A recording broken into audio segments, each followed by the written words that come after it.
जलसा इस्तराहत। पहले सजदा से सर उठाए और दूसरा सजदा करने के दरमियान बैठने का नाम जलसा इस्तराहत है, जो सजदा की तरह नमाज का जुज़ है। इसमें इतनी देर इत्मीनान और एतदाल करना ज़रूरी है कि तमाम हड्डियाँ अपनी जगह वापस चली जाएं।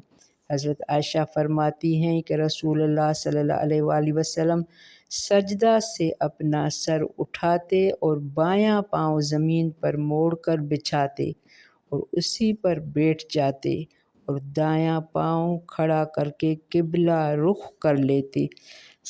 जलसा इस्तराहत की दुआ, अल्लाहुम्मा ग़फ़िरली वरहमनी व आफ़नी वहदनी वर्ज़ुक़नी। तो ये दुआ भी ज़रूर पढ़नी चाहिए और अल्लाह से बख्शिश की दुआ है ये। अल्लाह मुझे बख्श